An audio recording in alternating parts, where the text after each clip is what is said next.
Well, the State of the Union is a real agenda-setting time for the president. So he gets the podium, everyone's going to pay attention, and he's going to try to show that in his last 2 years in office, he still has a lot of juice left, and he's got new ideas, and he wants to lay out an agenda. In a new situation where he has Republicans in control of the Senate, he's entering into an interesting 2 years. This is new for him. So I think that they're trying to show that they still can spin a lot of plates all at the same time. The nation will be riveted when President Barack Obama delivers his State of the Union address on Tuesday. Every eye and ear will be tuned to the dramatic announcements of how life in these United States will improve for all. Of course, it all sounds great. It is really little more than marketing value at this stage, as the president drops his hints every day as pregame, giving critics plenty of time for tuning up. Let's welcome to Midpoint political strategist and principal of the Victory Group, Adam Goodman, joins us today. Adam, thanks for being here. Pleasure to be here, Ed. How you doing? Good, Adam. How am I doing so far when I say that we're all going to be riveted? It's going to be fascinating television. And quite frankly, the State of the Union has been pretty much, I think, killed by this president and this administration. Who cares? Well, I was getting carried away. It sounded like a movie trailer in the beginning for the speech. I was really into it. The problem is that in 2009, Ed, I think the State of the Union generated about 59 million viewers. It's actually 52 million. They're looking at maybe 30 million this year. That's a drop of over 20 million viewers, which basically is fundamentally changing the way that states of the union will be not only perceived but received, as the White House is now talking about all manners of social media and digital extension to make sure that this moment, this incredible moment for the president, is not lost on deaf ears or those who just simply don't bother to tune in. Is it fair to say, though, that this is, at this point, marvelous political theater? Because the president is throwing out a couple of things here and there. There's the community college idea, which, of course, was going to come up in the State of the Union. But now this seems to me to be pretty much the president standing amidst all these Republicans who are now in charge saying, guess what, guys? I'm still here. Well, he's certainly going to make that statement. His issue is this. He talked for years about bipartisanship, about pulling together, Republicans and Democrats. We're all Americans. Let's get the job done. And largely the job has not been done. And of course, he's run out of time.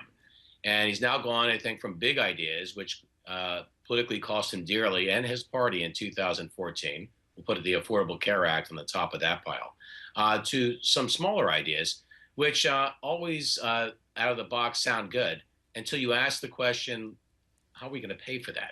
How is that going to work? Does that make any sense? Is it doable?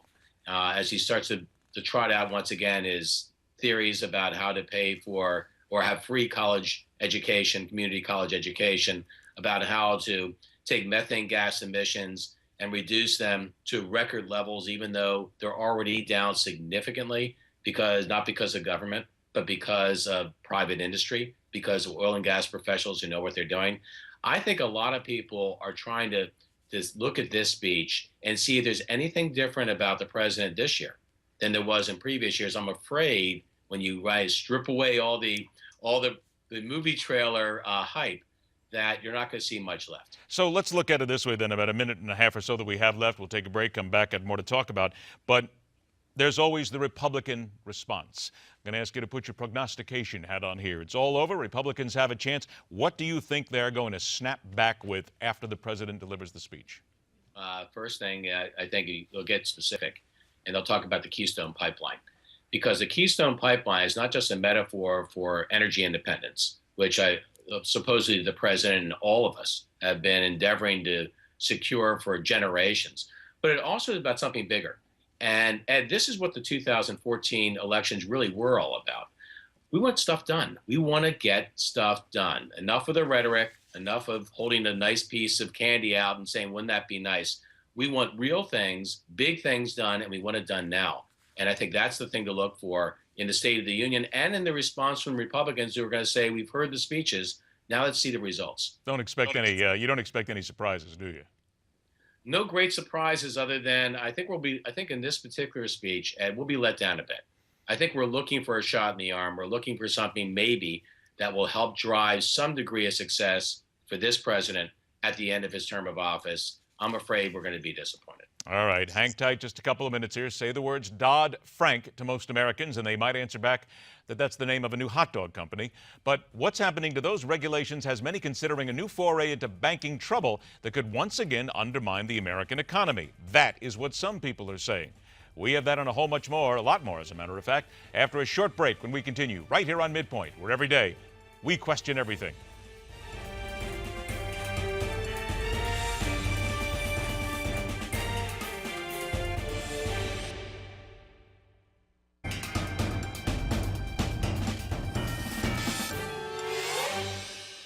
Welcome back to Midpoint. Political strategist and principal of the Victory Group, Adam Goodman. All right, Adam, we're going to turn to those two words now that will either have people sitting on the edge of their seat or will have their eyes starting to glaze over. Dodd-Frank. Now, I'm going to ask you this very simply because you and I both know this is what happens. People hear it. They start to panic. Let's not let them panic. Why does what is happening with Dodd-Frank right now impact the consumer, the average person watching us?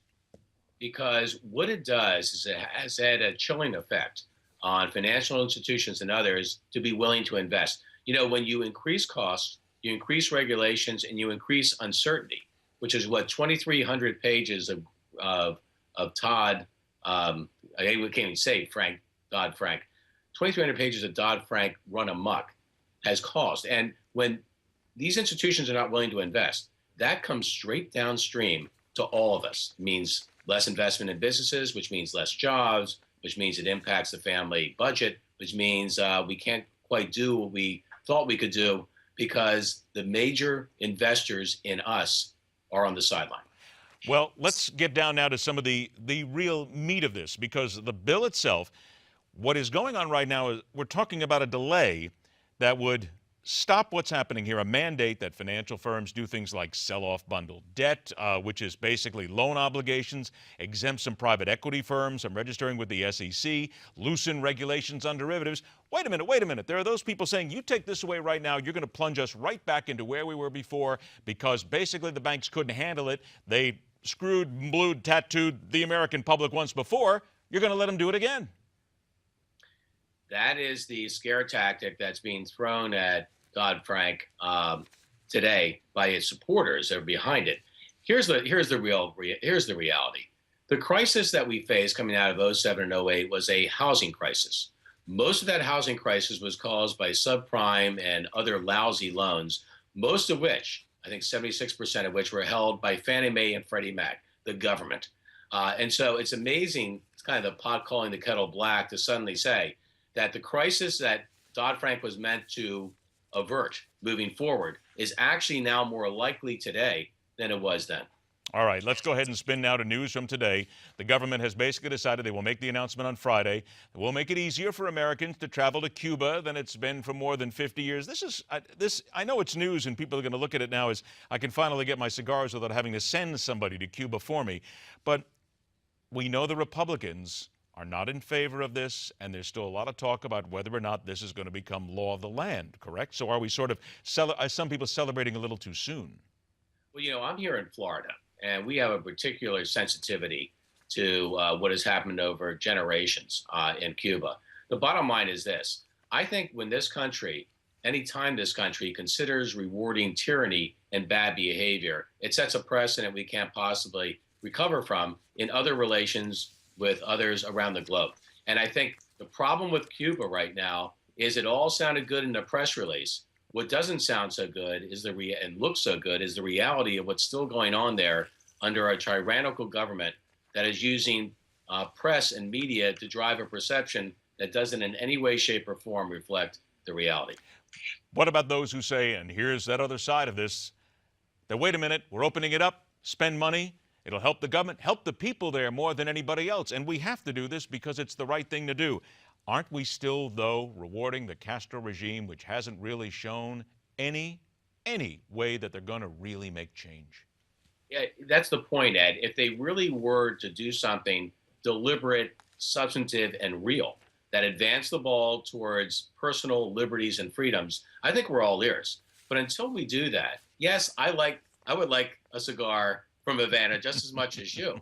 But I think, you know, when you get that, the gift you're getting has a price tag I think we can't afford. Oh, believe me, I gave those up a long time ago, my friend. I don't have to worry about that. Minute left. Here we go. Presidential hopefuls. We hear everything that's shaking around now. Chris Christie getting ready. Looks like Rand Paul's getting ready. Looks like everybody's getting. Wait a minute. Is there a possibility that maybe these people start canceling each other out down the road here, including even Mitt Romney, and somebody we don't expect comes up from the bottom? We're looking at the great audition. When you look at a presidential primary to be and all the possible contenders, it gets very interesting. What has happened already in this field, though, Ed, is a development. Jeb Bush has come out of the gate, and he's throwing the gauntlet down. And I think actually the early going in this particular primary race may be much more telling than it was in 2012. Bush is maybe not somebody that'll win, but maybe somebody who's just enough to throw a little mess into the process, isn't he? Well, I think he's going to actually play very well. Of course, I have a little bit of a bias towards Jeb coming from Florida. The good thing is this, for Republicans, if you want good news, we have a whale of a field of credible contenders that are running for president of the United States, any one of which can win. That is the good news as well. From the Victory Group, Adam Goodman, thanks so much for joining us, Adam. We'll look forward to the next time. Looking forward to it too, Ed. Take care. Take care. Break, and we're back with good and bad news for those who proudly wear the tag Baby Boomer. In the 43 minutes after the hour, why your ability to pump cheaper gas is causing massive instability in countries with a suspicious agenda. It's coming up right here on Midpoint.